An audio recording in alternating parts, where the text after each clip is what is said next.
Welcome to this explainer. Today, we're diving straight into a profoundly beautiful, almost magical moment from the ancient Tamil epic Silappatikaram.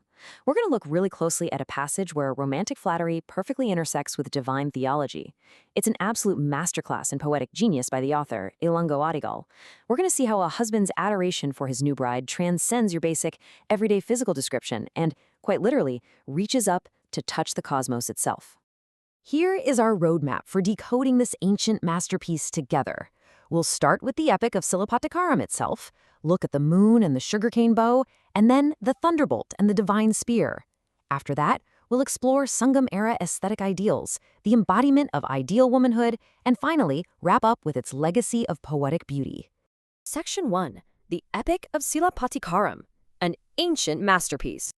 To really understand the weight of this intimate conversation we're about to analyze, we first need to step back into the majestic world of ancient Tamilakam. We aren't just looking at any random poem here. We are looking at one of the 5 great epics of Tamil literature. We're anchored right in the classical Sangam period, which stretches from roughly 300 BCE to 300 CE. Think about that for a second. This 600-year span was a time of incredible literary flourishing in South India. We're talking about a highly sophisticated society with incredibly refined rules for art, poetry, and what they considered physical perfection.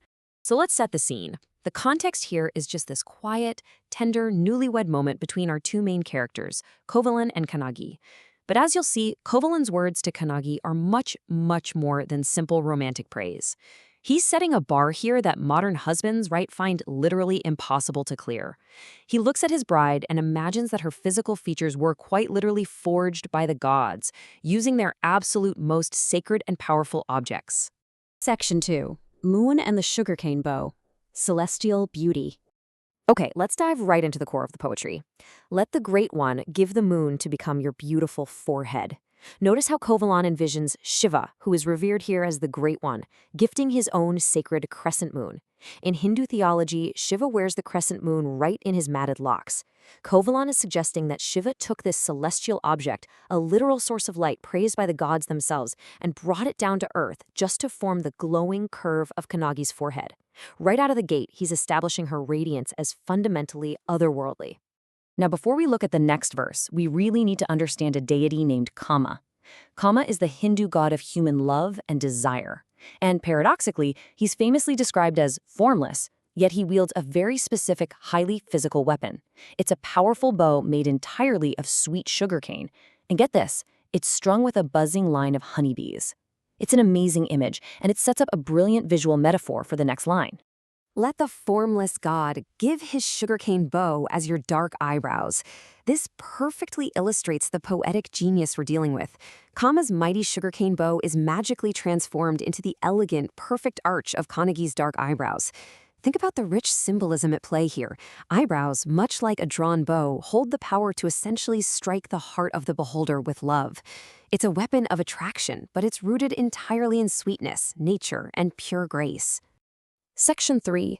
Thunderbolt and the Divine Spear, Weapons as Beauty.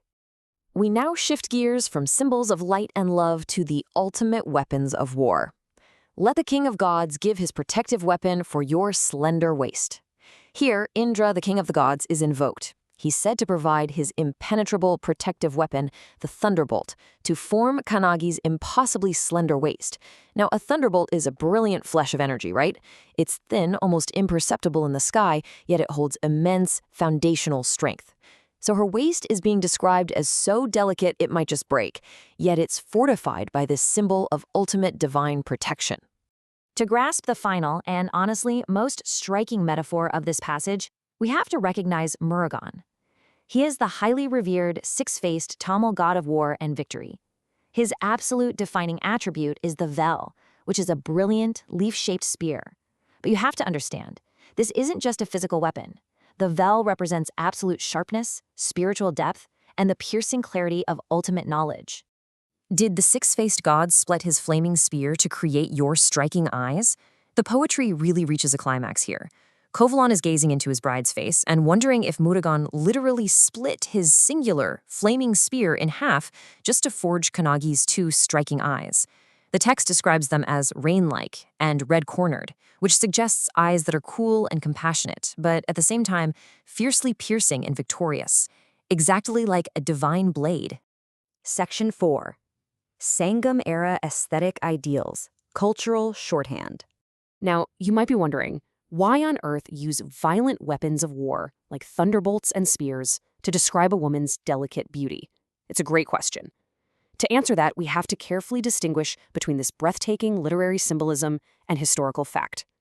You see, ancient Tamil poets weren't just pulling random comparisons out of thin air. They relied on a very specific cultural shorthand for physical perfection.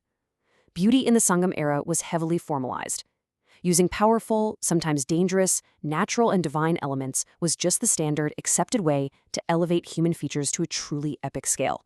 So each divine object we've looked at perfectly maps onto these rigorous Sangam aesthetic standards, proving that these are highly calculated cultural markers. The crescent moon, that denotes flawless radiance. The sugarcane bow represents grace paired with subtle power. The thunderbolt indicates a waist of impossible slenderness yet unyielding strength. And the vel, the spear, signifies the sharpness and piercing depth of a woman's gaze. It's essentially a complete, standardized, anatomical map of perfection. Section 5. Embodiment of ideal womanhood. Cosmic embodiment. So the crucial point here is how the author, Ilungo Adigal, masterfully synthesizes all of these diverse, wild metaphors into a single, cohesive vision of ideal womanhood right before our eyes. It's like a giant cosmic puzzle. We see Shiva's moon becoming her forehead, Kama's bow becoming her eyebrows, Indra's thunderbolt forming her waist, and Murugan's spear transforming into her eyes. She isn't just beautiful, she's quite literally presented as a composite of the divine cosmos. But here is the magnificent hidden layer of this text, and it's something literary scholars find absolutely fascinating. By describing Kannagi with the attributes of the gods this early in the epic, the author is foreshadowing her ultimate destiny. If you know the story of Silapathikaram, you know that Kannagi's immense spiritual power eventually transforms her into Patini, a fiercely revered goddess. So through his romantic flattery, Kovalan is actually, unknowingly, prophesying his own wife's deification. Section 6. A Legacy of Poetic Beauty, Timeless Masterpiece. As we wrap up our analysis of this passage, we really have to recognize why it has survived the test of time. There's a masterful structural progression in the writing here. It begins at step 1, with grounded human awe and romantic admiration for an earthly bride. Then it moves seamlessly to step 2, elevating her through a contrast of divine, sacred comparisons. And finally, it arrives at step 3, complete cosmic union and embodiment. It's basically a perfect, logical ladder climbing directly from earthly romance up to high divine theology. This passage remains an incredibly important historical artifact today because it serves as a flawless masterclass in what we call visual ekphrasis. It doesn't just tell a story, it paints a vivid, glowing, cinematic portrait using nothing but words. In doing so, it preserves the very heart of ancient Tamil culture, its theology, and its demanding aesthetic standards. And it gives us modern readers a pristine window into an ancient world of unparalleled artistic refinement. Let's quickly summarize what you should take away from Kovalan's radiant praise.